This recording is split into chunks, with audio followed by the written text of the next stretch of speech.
ఆకలిస్తుంటుంది, అన్నం తిను. ఇటు తిరుగు. అక్క, నాకేం వద్దు. ముందు ఇవన్నీ ఇక్కడి నుంచి వెళ్ళిపోమని చెప్పు.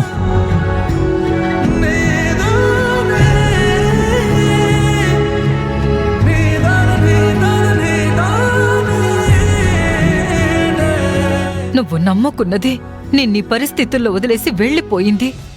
అలాంటి లేకి మనుషుల్ని చేరదీయొద్దని నేను ముందే చెప్పాను కదా.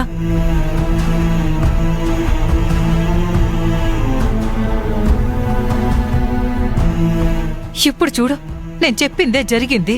అక్క,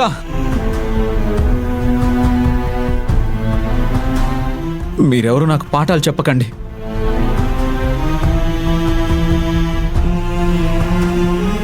నీలవేణి ఎలాంటిదో నాకు తెలుసు. దయచేసి ముందు ఇక్కడి నుంచి వెళ్ళిపోండి. నువ్విష్టపడిన పని మనిషి వెళ్ళిపోయిందిరా.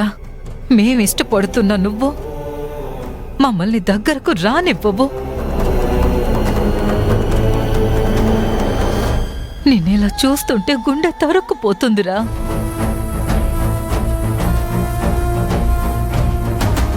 నాకెందుకు ఇలాంటి శిక్ష వేస్తున్నావు?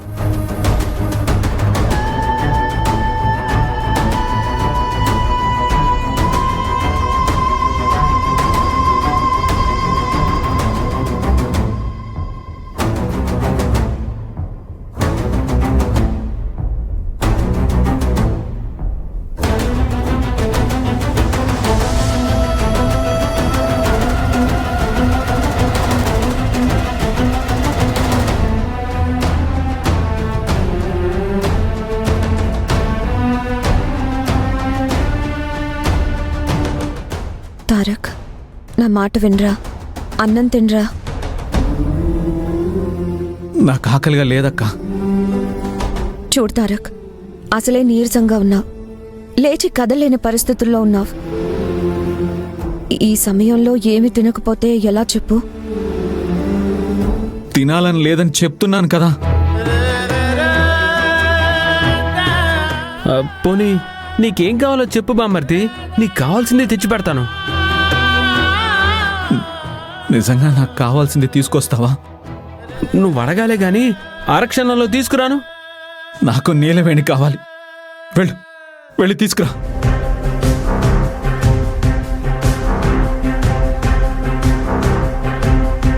నీలమేనంటే నిమ్మ చెక్క అనుకుంటున్నావా, తుమ్మ మొక్క అనుకుంటున్నావా? అడగ్గానే ఆరక్షణంలో తీసుకురావడానికి. ఏ తీసుకొస్తానని చెప్పావు కదా. లేని నీలవేణి ఎక్కడి నుంచి తీసుకురావాలి బామ్మర్ది? నీలవేణి లేకపోతే నాకేం తినాలనిపించట్లేదు, తాగాలనిపించట్లేదు. చూడు తారక్, మన కోసం బ్రతికే వాళ్ళ గురించి ఆలోచించొచ్చు. మనకేదైనా అయితే బాధపడే వాళ్ళ గురించి ఆలోచించొచ్చు. కానీ మనం దీనస్థితిలో ఉన్నప్పుడు మనల్ని వదిలేసి వెళ్ళిపోయే వ్యక్తుల గురించి ఆలోచించడంలో అర్థం లేదు. నాకు అదే అర్థం కావడం లేదక్క. నీలవేణి అలా వెళ్ళిపోయే రకం కాదు.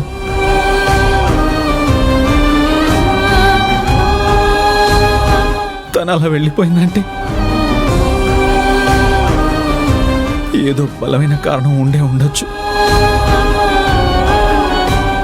ఎగిరే గాలిపటం దారం తెగిపోవడానికి బలమైన కారణాలు ఏముంటాయి బామ్మర్ది? అనుకోకుండా అలా తెగిపోయిన గాలిపటాల వెనకాల పరిగెత్తకూడదు. ఓ కొత్త గాలిపటం పట్టుకొని ఎగరేసుకోవాలి. లేకపోతే జీవితాంతం తెగిపోయిన గాలిపటాల వెనక పరిగెత్తడంతోనే సరిపోతుంది. మీ బావ ఎప్పుడూ ఇంత మంచి మాట చెప్పనే లేదు. మొదటిసారి చెప్పాడు. విను తారక్, నీ గురించి ఆలోచించకుండా నిన్ను ఇలాంటి పరిస్థితుల్లో వదిలేసి వెళ్ళిపోయిన నీలవేణి గురించి ఎందుకు అంతగా ఆలోచిస్తున్నావు? జీవితంలోకి ఇలా వచ్చి అలా వెళ్ళిపోయిన మనుషుల గురించి మనం పెద్దగా ఆలోచించం అక్క. కానీ వాళ్లతోనే మన జీవితం అనుకున్న మనుషుల్ని అంత త్వరగా మర్చిపోలేం, అంత త్వరగా వదులుకోలేం. నీ బాధ నాకు అర్థమవుతుంది తారక్. కానీ ఒక్కొక్కసారి మనసుతో కాకుండా మైండ్తో ఆలోచించాలి. ప్రేమతో కాకుండా ప్రాక్టికల్గా ఆలోచించాలి. అప్పుడే కొన్ని ప్రాబ్లమ్స్కి సొల్యూషన్స్ దొరుకుతాయి. కొన్ని విషయాల్లో ప్రాక్టికల్గా ఆలోచించొచ్చేమో కానీ ప్రేమగా దగ్గరైన మనుషుల విషయంలో మాత్రం ప్రాక్టికల్గా ఆలోచించలేము అక్క. తారక్, నీ మంచి కోసమే చెప్తున్నాం. వద్దనుకొని వదిలేసి వెళ్ళిపోయిన మనుషుల గురించి ఆలోచిస్తే మన సమయం వృధా అవుతుంది, కానీ వాళ్ళు మాత్రం సంతోషంగానే ఉంటారు.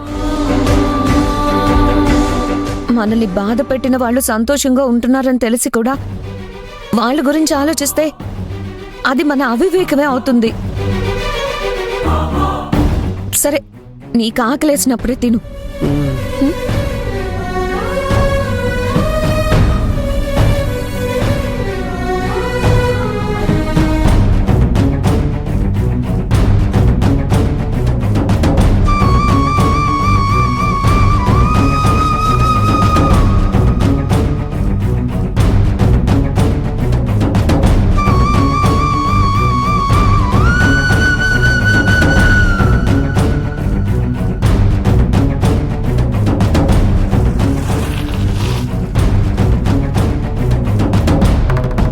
పద.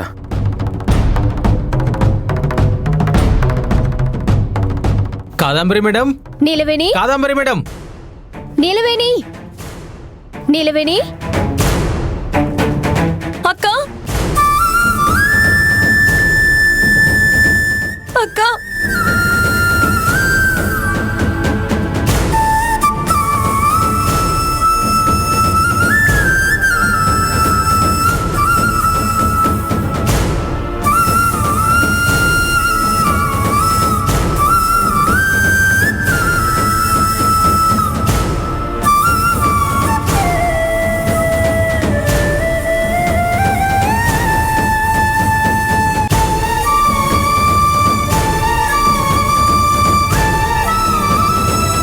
అక్క మీకెలా తెలిసింది?